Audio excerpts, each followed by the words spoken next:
Joining us now, former Undersecretary of State of Public Affairs, Public Diplomacy and Public Affairs, and MSNBC political analyst Rick Stengel, and Washington Post columnist and senior fellow for national security studies at the Council on Foreign Relations, Max Boot. He is also the author of Reagan, His Life and Legend. All right, so Donald Trump sounded very stern with Vladimir Putin there, Max, saying that there will be severe consequences if he doesn't come to the table ready. What might those severe consequences be? Well, he's already threatened to impose secondary sanctions on Russia's trading partners, and he did impose some sanctions on India.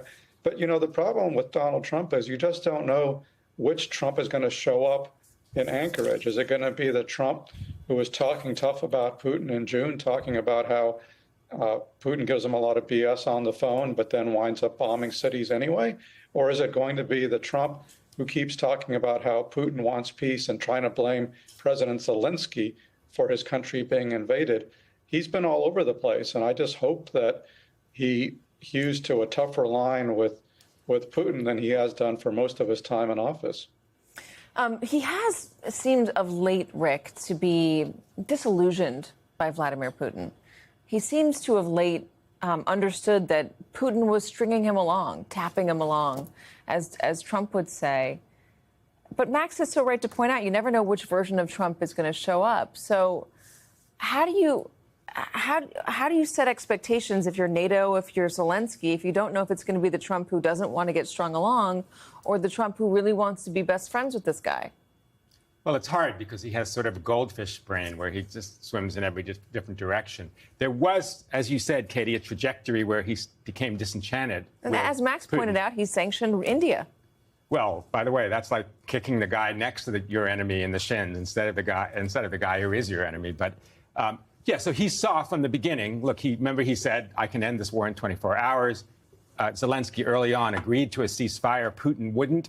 Putin is stringing him along. I don't know if everybody in the world sees that, perhaps except for Donald Trump.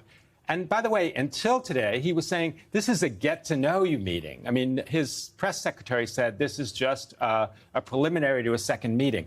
You don't have a summit with the leader of Russia in order to just have a second meeting. You have to get those things prepared. And in fact, he's already made Putin the victor because the Russian president is always desperate to have a meeting with the American president so they're seen as equals, which they are not. I wonder if diplomacy works with Vladimir Putin, Max. I mean, Donald Trump has sanctioned Putin.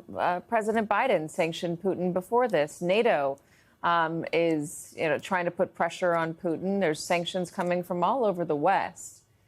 But he doesn't seem to care. The economy in Russia, whether it fails or succeeds, it doesn't seem to change Vladimir Putin's objective, which is to take territory away from Ukraine, if not to take all of Ukraine entirely. So if diplomacy and sanctions and all of the levers of economic power and, the isolating of Russia isn't going to affect Vladimir Putin, what is the West, what is NATO, what is Zelensky, what is the United States left with?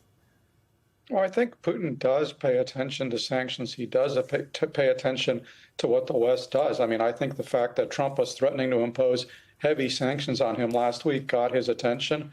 And, for example, in the last few weeks, I think he's lessened the number of air attacks on Kiev, which is something that Trump objected to. But broadly speaking, you're right, Katie, that so far the pressure that the West has brought on Putin has been insufficient to get him to end his war of aggression, even though the Russian economy is feeling the pain, even though Russia has lost 1 million men killed and wounded. Clearly, Putin still thinks that there is a path to victory on the battlefield.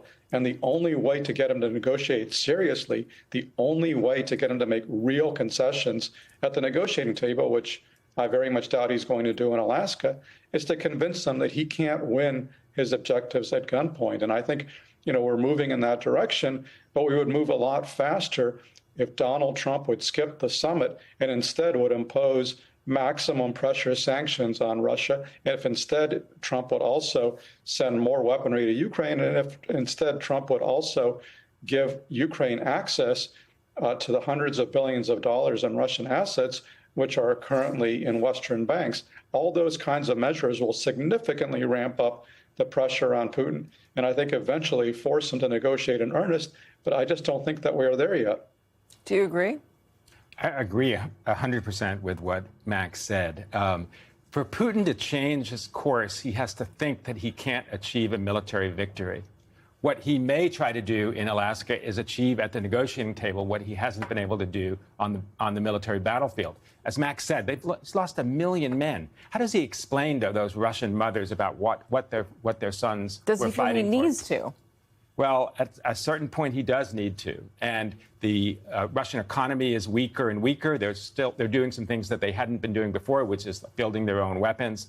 But it's not just sanctions that are going to get him to Welch. It's actually convincing him that he can't win on the battlefield. And that, as Max said, is giving weapons to the Ukrainians, helping the Europeans give weapons to the Ukrainians, fortifying the Ukrainians. And Trump just doesn't seem like he's willing to do that.